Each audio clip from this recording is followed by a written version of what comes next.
লোকসভা নির্বাচনের লক্ষ্যে জোট বেঁধেছে দেশের বিরোধী দলগুলি। তৈরি হয়েছে ইন্ডিয়া জোট।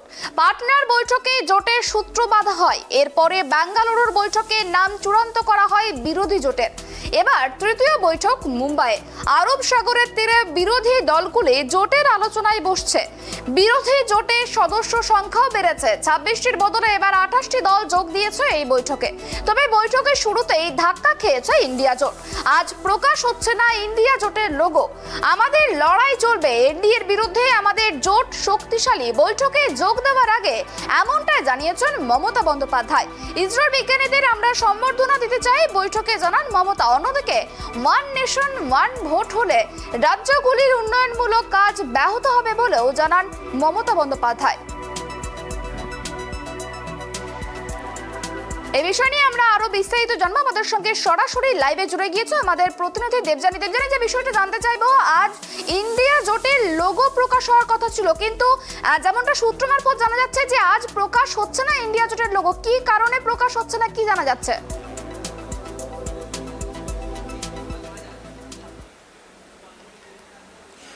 দেখো, প্রথমেই যেটা বলবো যে পাটনায় 17টা দল বৈঠকে বসেছিল। তারপরে বেঙ্গালুরুতে 26টি রাজনৈতিক দল, বিরোধী রাজনৈতিক দল, তারা এক জায়গায় এসেছিল।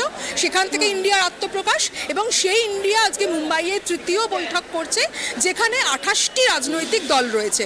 তাই ইন্ডিয়া জোট আরও অনেক বেশি শক্তিশালী হয়েছে বলে আগের থেকে বিরোধীদের তরফ থেকে কিন্তু সেটাই দাবি করা হয়েছে। আজকে মমতা বন্দ্যোপাধ্যায় তিনি বৈঠকে যোগ দেওয়ার আগেই জানিয়ে দিয়ে গেছেন যে তারা আরও বেশি ঐক্যবদ্ধ হয়েছেন, তাদের লড়াই এনডিএর বিরুদ্ধে চলবে এবং আগের তুলনায় তারা অনেক বেশি শক্তিশালী। বৈঠক শুরু হওয়ার আগেই বিরোধী ঐক্য যে আরও বেশি মজবুত হয়েছে তার বার্তা কিন্তু মমতা বন্দ্যোপাধ্যায় আজকে শুরুতেই দিয়ে গেছেন। তাই ইন্ডিয়া জোট ধাক্কা নয়, ইন্ডিয়া জোটের যে ঐক্যের ছবি, যে শক্তিশালী হওয়ার যে ছবিটা, চেহারাটা, সেটাই কিন্তু ক্রমশ প্রকাশ্যে আসছে বলেই রাজনৈতিক মহল মনে করছে। দেখো, যেটা তুমি জিজ্ঞাসা করলে লোগো প্রকাশ, সেই লোগো প্রকাশের একটা সম্ভাবনা আজকে ছিল তৃতীয় বৈঠকে, কিন্তু সেই সম্ভাবনা অনেকটাই ক্ষীণ, এমনটাই আমরা সূত্রের খবর পাচ্ছি। তার একটাই কারণ হচ্ছে এই লোগোর ট্যাগলাইন হচ্ছে দিল মাঙ্গে ইন্ডিয়া। মাঙ্গে শব্দটা নিয়ে একটা সমস্যা তৈরি হচ্ছে। কেন সমস্যা হচ্ছে? মাঙ্গে শব্দটা একটা বহুজাতিক পানীয় কোম্পানি তাদের বিজ্ঞাপনে ব্যবহার করে। তাই মাঙ্গে শব্দটা বাদ দিয়ে অন্য শব্দ যদি ব্যবহার করা যায়, সেটা নিয়ে একটা আলোচনা চলছে। এছাড়া যে রাজনৈতিক যে আঞ্চলিক দলগুলো রয়েছে, সেই আঞ্চলিক দলগুলো মাঙ্গে শব্দটা কিভাবে ব্যবহার করবে, বা এর পরিবর্তে অন্য কোনো শব্দ দেওয়া যেতে পারে কিনা, আজকে এই বিষয়টা নিয়ে একটা চুলচেরা আলোচনা চলছে। মাঙ্গে শব্দটার জন্যই কিন্তু লোগো প্রকাশটা আজকে না হওয়ার সম্ভাবনা রয়েছে বলে আমরা সূত্রের খবর পাচ্ছি। এই লোগো প্রকাশ বাদ দিয়ে বাকি যে বিষয়গুলো নিয়ে গতকাল আলোচনা হয়েছিল, সেই আলোচনাটা আজকে আরও বেশি কংক্রিট হবে এমনটাই শোনা যাচ্ছে। যেরকম গতকালই ঠিক হয়েছিল যে মোদী সরকারের বিরুদ্ধে লড়তে গেলে যে সাধারণ মানুষের স্বার্থে যে ইস্যুগুলো রয়েছে, সেই ইস্যুগুলো নিয়ে লড়াই করতে হবে। একদম ব্লক স্তর, পঞ্চায়েত স্তরে নামতে হবে। সেখানে গিয়ে মানুষকে বোঝাতে হবে যে কেন্দ্রীয় সরকার কোন কোন জায়গায় তারা মানুষকে ভুল বুঝিয়ে ফায়দা নিচ্ছে। যেরকম তুমি জানো যে কদিন আগেই রান্নার গ্যাসের দাম 200 টাকা কমানো হয়েছে, এবং সেটা নিয়ে বিজেপি ঢালাও প্রচার করছে। তারা বলছে যে সাধারণ মানুষের কথা ভাবে তাদের সরকার, এবং বিরোধীরা অপপ্রচার করছে, সাধারণ মানুষের কথা ভেবেই 200 টাকার দাম কমানো হয়েছে। এটাকে একটা ইস্যু করছে ইন্ডিয়া মহাজোট। তারা বলছে তারা কেন্দ্রীয় সরকারকে চাপে ফেলে দিয়েছে যথেষ্ট। এই মুহূর্তে মোদি গভর্নমেন্ট চাপে রয়েছে, তাদের মধ্যে একটা প্যানিক তৈরি হচ্ছে যে ইন্ডিয়া মহাজোট যেভাবে শক্তিশালী হয়ে উঠছে, সেই প্যানিকেই তারা বাধ্য হয়েছে গ্যাসের দাম 200 টাকা কমাতে। তাই সাধারণ মানুষের যে স্বার্থে যে ইস্যুগুলো রয়েছে, যেরকম মূল্য বৃদ্ধি, কর্মসংস্থান, এই ইস্যুগুলোকে নিয়েই এই বিরোধীরা তারা আগামী দিনে তারা পথে নেমে লড়াই করবে, এমনটা গতকালের আলোচনায় ঠিক হয়েছে এবং আজকেও সেই বিষয়টা নিয়ে আলোচনা হচ্ছে। কিভাবে এই লড়াইটা হবে, কিভাবে আন্দোলন হবে, কিভাবে কর্মসূচিগুলো ঠিক করা হবে, প্রত্যেকটা রাজ্যে কর্মসূচি নিতে হবে, সবাই যৌথভাবে কর্মসূচিগুলো পালন করবে, যৌথভাবে র্যালি করার কথা তারা আলোচনা করছে। কিভাবে সেটা করা সম্ভব, সবাই এক জায়গায় কিভাবে আসবে, সেই নিয়ে মূলত তারা চুলচেরা আলোচনা করছে। এবং তুমি জানো সামনে 5 রাজ্যের বিধানসভা নির্বাচন রয়েছে, সেই বিধানসভা নির্বাচনে আঞ্চলিক দলগুলো তারা কিভাবে প্রচার করবে, তারা কতটা আরও তাদের শক্তি বাড়াবে, সেই ফর্মুলা নিয়েও কিন্তু আলোচনা হচ্ছে। এটা তো একটা বিষয় গেল যে কিভাবে পথে নেমে আন্দোলন করবে বিরোধীরা, সেটা নিয়ে একটা কথা হচ্ছে। আরও একটা বিষয় হচ্ছে যে এই যে বেশ কিছু বিষয় যেরকম তোমাকে বললাম যে এই গ্যাসের দাম কমানো নিয়ে যেটা বিজেপি এখন তাদের ঢালাও প্রচার করছে, সেরকম চন্দ্রযানের সাফল্য নিয়েও কিন্তু বিজেপি প্রচার করছে এবং আগামী লোকসভা নির্বাচনে তাদের সাফল্য হিসাবে এটা তারা তুলে ধরতে পারে, তাদের সাফল্য হিসাবে কিন্তু মোদি গভর্নমেন্ট এটাকে তুলে ধরতে পারে। তাই এই যে তাদের সাফল্য, এটা মোদি সরকারের সাফল্য নয়, এটা ইসরোর সাফল্য, ইসরোর বিজ্ঞানীদের সাফল্য, এটা মানুষকে বোঝাতে হবে। এটা নিয়েও কিন্তু আজকের বৈঠকে আলোচনা হয়েছে। আজকে যেটা আমরা বিশেষ সূত্রে জানতে পাচ্ছি যে মল্লিকার্জুন খাড়গে এই প্রসঙ্গটা তুলেছিলেন। তিনি বলেছেন যে এই ইসরোর সাফল্য, যেটা চন্দ্রযানের সাফল্য নিয়ে এখন থেকেই প্রচার করছে বিজেপি। তখন রাহুল গান্ধী, মমতা গান্ধী তারা দুজনেই বলেছেন যে না, এটা তো ইসরোর বিজ্ঞানীদের সাফল্য, এটা সাধারণ মানুষকে বোঝাতে হবে। এবং মমতা বন্দ্যোপাধ্যায় তিনি এটাও বলেছেন যে আমরা ইসরোর বিজ্ঞানীদের আমাদের রাজ্যে কলকাতায় তাদের সম্মান জানাতে চাই, সম্বর্ধনা দিতে চাই। এর জন্য আমি তাদেরকে চিঠি দিয়েছি, যদি তাদের অনুমতি দেওয়া হয় তাহলে আমরা তাদের সম্মান জানাবো। এবং তিনি এটাও জানিয়েছেন, বিধানসভাতেও তিনি এই প্রসঙ্গটি উত্থাপন করেছেন। তাই ইসরোর বিজ্ঞানীদের গোটা দেশ যে সম্মান জানাচ্ছে, এই কৃতিত্বের দাবিদার যে একা নরেন্দ্র মোদীর সরকার নয়, সেই বিষয়েও আলোচনা হয়েছে। এছাড়াও দেখো একাধিক আজকে বিষয়ের ওপর আলোচনা হচ্ছে। যেরকম একটা 11 জনের সমন্বয় কমিটি তো ঠিক হবে, সেটা তো নিয়ে যেরকম কথা হয়েছে, কিন্তু সেই কমিটির আহ্বায়ক কে হবেন, কনভেনার কে হবেন, সেটা নিয়েও কিন্তু কথা হচ্ছে। 3টে নাম প্রথমে শোনা গিয়েছিল, মমতা বন্দ্যোপাধ্যায়, নীতিশ কুমার, শরদ পাওয়ার। আজকে যেটা শোনা যাচ্ছে যে মল্লিকার্জুন খাড়গের নামও কিন্তু কংগ্রেসের তরফ থেকে প্রস্তাব করা হয়েছে এবং অনেকেই, বিরোধী রাজনৈতিক দলের অনেকেই তাতে সম্মতি জানিয়েছে। এছাড়াও একটি মুখপাত্রদের তালিকা তৈরি হবে, যে মুখপাত্ররা সংবাদ মাধ্যমকে ইন্ডিয়া জোটের বিভিন্ন কর্মসূচি নিয়ে তারা জানাবে, তারা প্রচার দেখবে। একটা সাব কমিটি তৈরি হওয়ার কথা আছে, যারা প্রচার, ফান্ডিং এই বিষয়গুলো দেবে।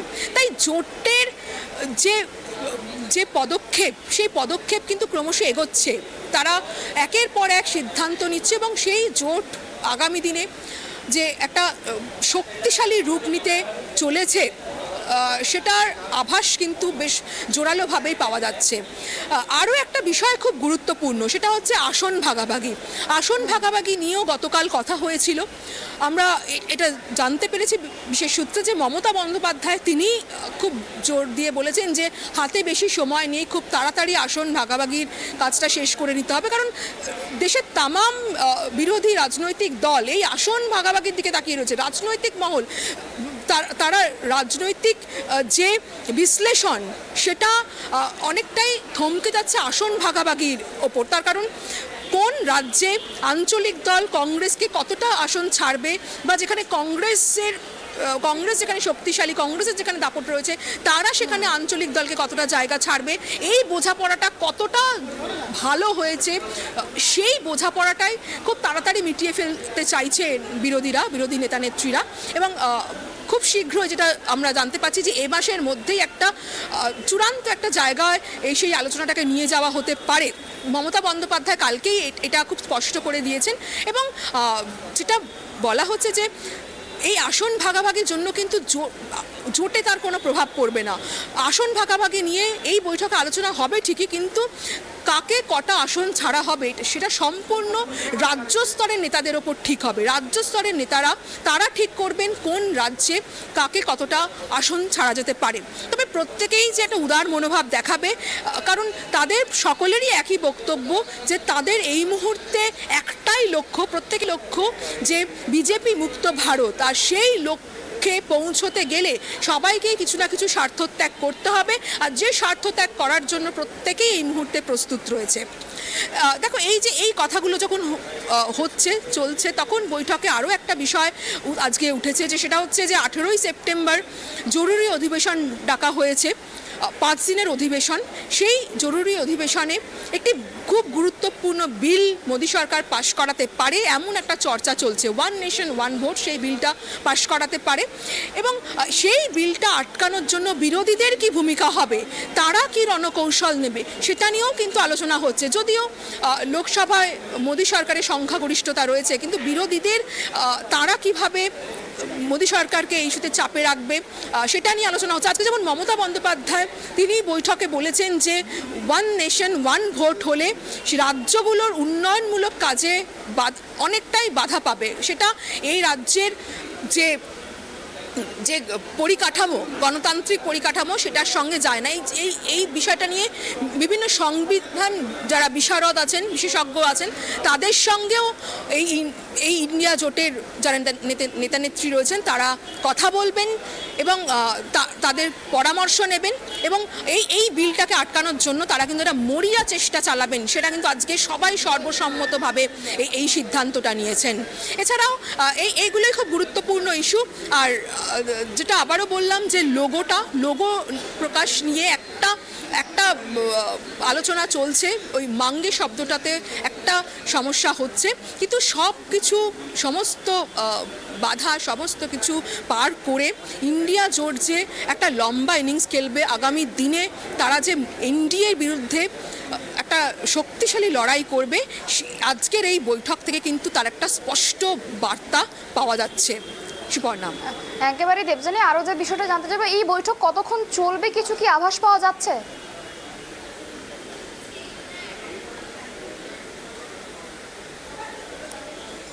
দেখো, সকাল 11টায় শুরু হয়েছে, 3 ঘন্টা হওয়ার কথা এই বৈঠক। দুপুর 2টোয় এই বৈঠক শেষ হবে। তারপরে একটা ছোট্ট মধ্যাহ্ন ভোজন আছে। মধ্যাহ্ন ভোজনের পরে তারপর 3:30 থেকে 4টের মধ্যে সাংবাদিক বৈঠক শুরু হওয়ার কথা রয়েছে। প্রত্যেকটা রাজনৈতিক দলের নেতানেত্রীরা তারা যৌথভাবে সেই সাংবাদিক বৈঠক করবেন। সাংবাদিক বৈঠকেই তারা জানাবেন আজকের বৈঠকে তারা কি সিদ্ধান্ত নিলেন, তাদের কি এজেন্ডা, তাদের আহ্বায়ককে ঠিক হলো, 11 সদস্য কমিটির মধ্যে কারা কারা জায়গা পেয়েছেন, এবং পরবর্তী বৈঠক কোথায় হবে। এই বিষয়গুলো কিন্তু তারা আজকে সাংবাদিক বৈঠকে জানাতে পারেন, এমনটাই কিন্তু আমরা জানতে পাচ্ছি। অনেক ধন্যবাদ দেবজানি। যে বিষয়টা জানতে পারলাম যে ইন্ডিয়া জোটের যে বৈঠকে ইন্ডিয়ার লোগো প্রকাশ হওয়ার যে বিষয়টি ছিল, সেই বিষয়টি যে কারণের জন্য বাধাপ্রাপ্ত হয়েছে, দিল মাঙ্গে ইন্ডিয়া, এই মাঙ্গে শব্দটাতেই কিন্তু বাধাপ্রাপ্ত হয়েছে ইন্ডিয়া জোটের লোগো প্রকাশ হওয়াতে। তো এখন এটাই দেখার যে কবে লোগো প্রকাশ হয়, এবং আজ কিন্তু এই ইন্ডিয়া জোটের বৈঠক আরব সাগরের, মুম্বাইয়ের আরব সাগরের তীরে হচ্ছে, এবং বিরোধী জোটের সদস্য সংখ্যা কিন্তু অনেকটাই বেড়েছে। 26টির বদলে এবার 28টি দল যোগ দিয়েছে এই বৈঠকে। তবে বৈঠকের শুরুতেই কিন্তু এই যে একটা বিষয় দেখা দিয়েছিল যে ইন্ডিয়া জোটের লোগো প্রকাশ হতে পারে, কিন্তু যেহেতু লোগো প্রকাশ হচ্ছে না, তো এখন কবে লোগো প্রকাশ হয় সেই বিষয়টার দিকে নজর থাকবে। তবে মুখ্যমন্ত্রী মমতা বন্দ্যোপাধ্যায় কিন্তু জানিয়েছেন যে ইসরোর যে বিজ্ঞানীদের যে সাফল্য, চন্দ্রযান 3কে কেন্দ্র করে যে সাফল্য, সেই সাফল্যের জন্য ইসরোর বিজ্ঞানীদের সম্বর্ধনা দেওয়ার কথাও কিন্তু তিনি জানিয়েছেন এই বৈঠকে। অন্যদিকে ওয়ান নেশন ওয়ান ভোট হলে রাজ্যগুলির যে উন্নয়নমূলক কাজ ব্যাহত হবে সেই বিষয়েও জানান মমতা বন্দ্যোপাধ্যায়।